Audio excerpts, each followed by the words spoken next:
Jai Babu JB జై సంవిధాన కార్యక్రమం భాగంగా ఈరోజు సరసాప గ్రామంలో కార్యక్రమాన్ని ఏర్పాటు చేసినటువంటి గ్రామశాఖ అధ్యక్షులు మాస్టర్ గారికి, ఉన్న కాంగ్రెస్ పార్టీ నాయకులకు, మండల కార్యదర్శి రాచకొండ బాలరాజు గౌడన్న గారికి, యూత్ కాంగ్రెస్ జిల్లా ప్రధాన కార్యదర్శి మండల సురేష్ గారికి, ఇక్కడ ఉన్న ప్రజలకు ధన్యవాదాలు.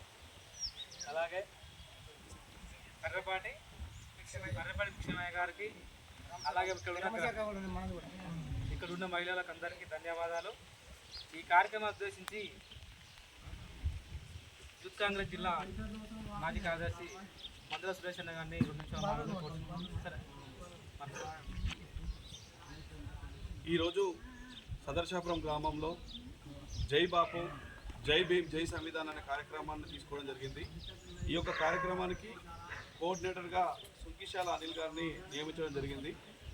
అదేవిధంగా ఈ యొక్క కార్యక్రమం ఏఐసిసి ఆదేశాల మేరకు, రాష్ట్ర కాంగ్రెస్ పార్టీ సూచన మేరకు, మండల సమ్మేళన గారి సూచన మేరకు ఈ యొక్క సదర్శాపురం గ్రామంలో భారత రాజ్యాంగ పరిరక్షణ గురించి ర్యాలీ చేయడం జరిగింది. జై బాపు జై భీమ్ జై సంవిధానం అంటే ఏంటంటే, జై బాపు అంటే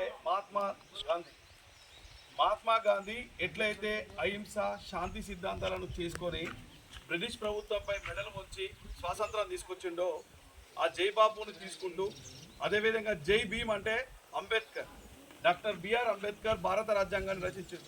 ఆ భారత రాజ్యాంగంలో రచించినటువంటి ఆర్టికల్స్ పుణ్యానే ఈరోజు మనం ఈ విధంగా మాట్లాడే హక్కు అయిన స్వేచ్ఛగా ఇప్పుడు నాకున్న భావాన్ని వ్యక్తపరచడానికి కూడా అవకాశం కల్పించింది డాక్టర్ బిఆర్ అంబేద్కర్ గారు. సో జై సంవిధాన్ అంటే భారత రాజ్యాంగం, అంటే సంవిధానం అంటే రాజ్యాంగాన్నే మళ్ళీ ఇంకొక పేరులో సంవిధానం అని పిలుస్తారు అన్నమాట.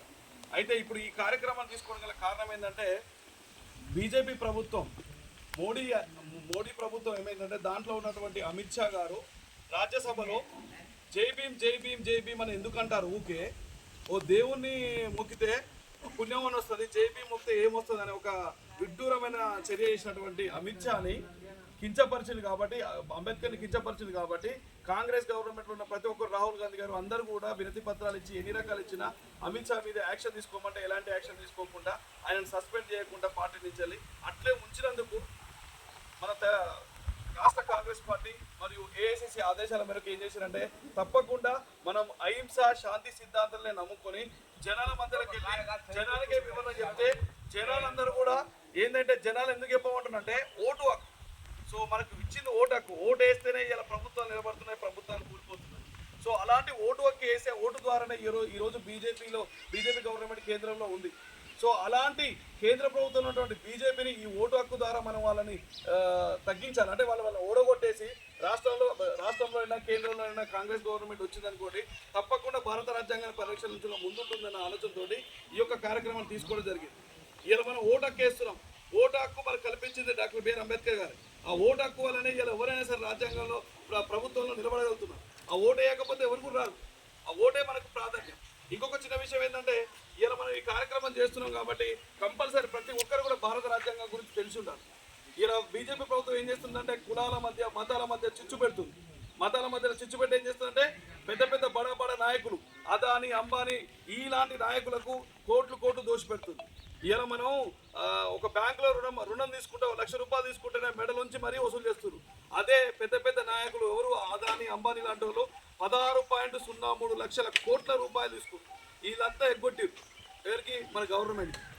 అయినా సరే వాళ్ళు మంచోరు, కానీ ఒక రైతు 1 లక్ష రూపాయలు తీసుకుంటే ఏమల్లేని పరిస్థితి ఉన్నటువంటి కేంద్ర ప్రభుత్వాన్ని మెడలు వంచి తప్పకుండా మనకు ఏదైతే అవకాశం ఇచ్చిన ఓటు హక్కును వినియోగించి కేంద్ర ప్రభుత్వం కూడా తప్పకుండా మన కాంగ్రెస్ గవర్నమెంట్ వస్తే అందరికీ బాగుంటుందన్న ఆలోచనతో ఈ ఉద్దేశంతో ఈ కార్యక్రమాన్ని చేయడం జరుగుతుంది. ప్రతి ఒక్కరు కూడా మీరు అమ్మలక్కలు తప్పకుండా భారత రాజ్యాంగాన్ని పరిరక్షించుకోవాలి. భారత రాజ్యాంగంలో ఉన్నటువంటి ఆర్టికల్స్ పుణ్యానే ఇలా మనకు తెలంగాణ వచ్చింది. ఆర్టికల్ 3 ప్రకారం ఈరోజు మన తెలంగాణ వచ్చింది. తెలంగాణలో మనం స్వచ్ఛం బతకగలుగుతున్నాం. ఎందుకంటే ఈ ఆర్టికల్ రాయకపోతే, ఆ రోజు అంబేద్కర్ రాయకపోతే ఇలా ఏది కూడా వచ్చేది కాదు.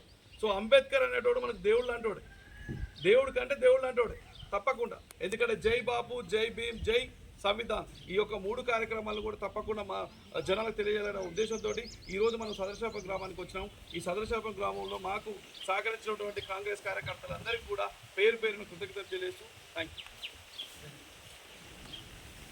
ఇక్కడికి ఇచ్చేసినటువంటి ప్రతి ఒక్కరికి పేరు పేరు నమస్కారాలు తెలియజేస్తూ జై బాపు, జై భీమ్, జై సంవిధాన్.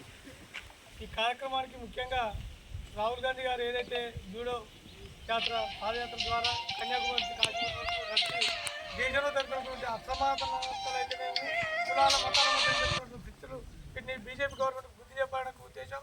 తర్వాత ఒక 4 నెలల క్రితం అంటే నిండు పార్లమెంట్లో అమిత్ షా అనే ఒక హోంశాఖ మంత్రి, కేంద్ర హోంశాఖ మంత్రి అంబేద్కర్ అవమానించిన ఆ యొక్క విధానాన్ని బట్టి ప్రతి ఒక్క గడప గడపకు అంబేద్కర్ గారి సిద్ధాంతాన్ని మరియు రాజ్యాంగం రక్షించుకోవడానికి చేసినటువంటి ఈ యొక్క కార్యక్రమాన్ని ఇక్కడ విజయవంతం చేయడానికి వచ్చే ప్రతి ఒక్కరికి పేరు పేరు నమస్కారాలు తెలియజేస్తూ, అలాగే ఇప్పుడు మనం కాంగ్రెస్ ప్రభుత్వం చేపట్టినటువంటి ఉపాధి హామీ పని చేస్తున్నామంటే కాంగ్రెస్ గవర్నమెంట్ చేసింది, మోడీ చేసింది కాదు, కేడీ చేసింది కాదు, కేసీఆర్ చేసింది కాదు, కాంగ్రెస్ గవర్నమెంట్ ఇచ్చింది. మనకు ఇలా సన్నబియ్యం ఇస్తుంది కాంగ్రెస్ పార్టీ.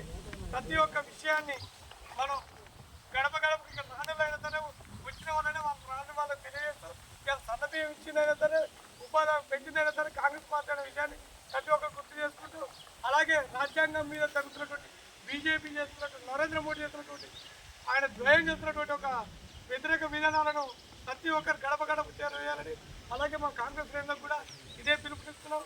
గడప గడపకు ఈ యొక్క జై బాపు, జై భీమ్, జై సంవిధానం అనే ఈ కార్యక్రమాన్ని ఈ ప్రోగ్రాం యొక్క విధి విధానాలను ప్రతి ఒక్క గడపకు చేరవేయాలని కోరుతూ ఇంతలో చిన్న